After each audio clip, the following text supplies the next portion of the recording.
We're going to be learning the Musa now for Chok Yisrael for Tuesday, Parashat Tavo. Kol Yisrael arivim ze lazeh. All of Am Yisrael are guarantors one for another.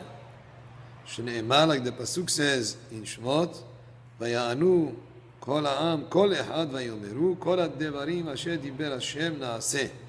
All the people answered with one voice, all together, and said, Ba'am echad belev echad. They said, everything that Hashem has spoken, we will do. Ilu haya echad mocheh, if even one person had objected, lo nitna Torah, the Torah would not have been given. Why? Sharevim ze bazeh, because they are each guarantor for one another. So Am Yisrael are all supposed to be like they're one unit. So every mitzvah that a person does helps also the other. And on the other hand, unfortunately, one of Am Yisrael's sins, it's not just to his detriment; it's to the detriment of the whole totality of Am Yisrael. And because of that unity that there was among them, because of that achdut and that statement that they made all together, and that's why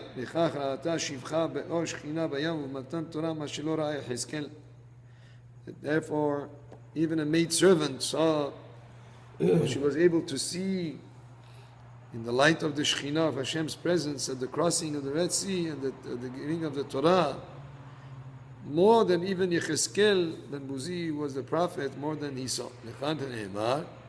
That's why it says in our prayers, "V'nizkeh kulanu b'mera le'oro." May we all merit soon his light. It's light, right? The light of the Shekhinah. ו"יבקח אומרים ברכנו אבינו כולנו כאחד באור פניך." And that's why we say also, bless us, Avinu, our Father, kulanu, all of us, כאחד, together as one, באור פניך, in the light of your face, type of thing.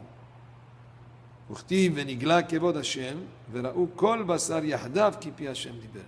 And the other pasuk says, and the glory of Hashem will be revealed, and v'ra'u kol basar yachdav, all the flesh will see together. Again, we have the concept of togetherness here.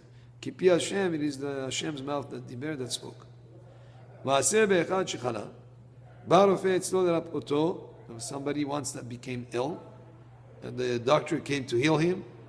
Amar lo, he told him, im tishteh mayim tiyeh besakana, v'im tochal ma'achal ploni tiyeh besakana b'nafshecha. So the doctor instructed him not to drink water and not to eat certain type of food because that would be dangerous for him.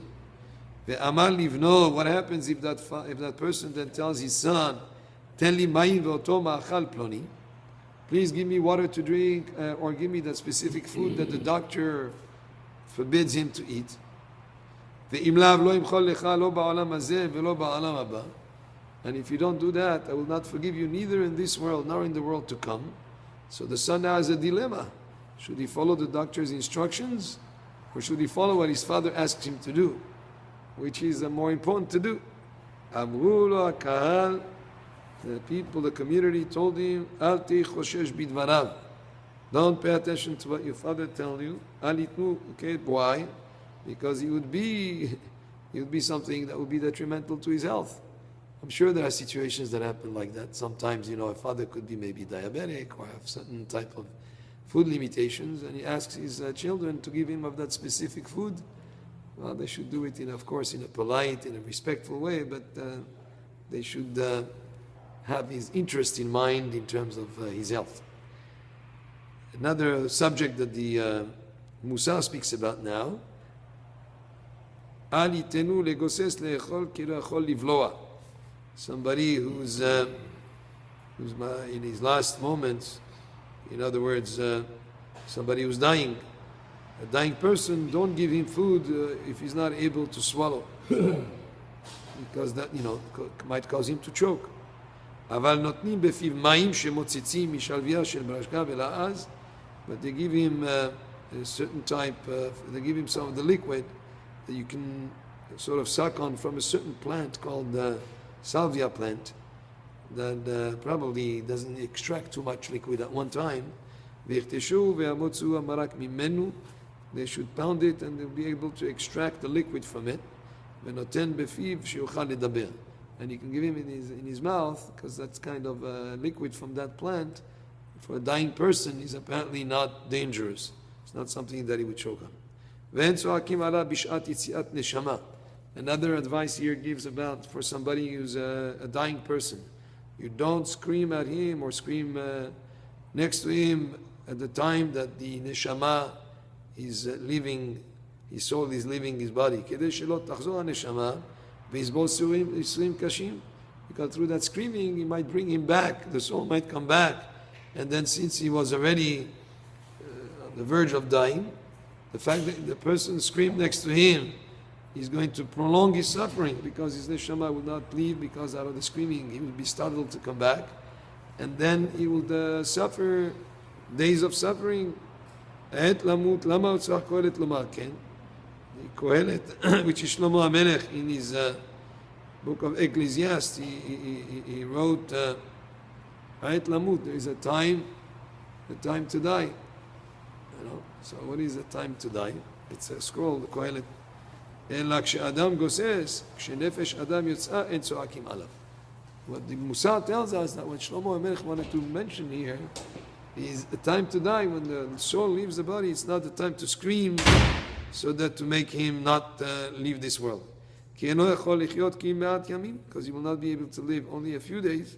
And those days will be days that he will be suffering. So the question asks the Musar, why the pasuk there doesn't say it's time to live, there is time to live. Because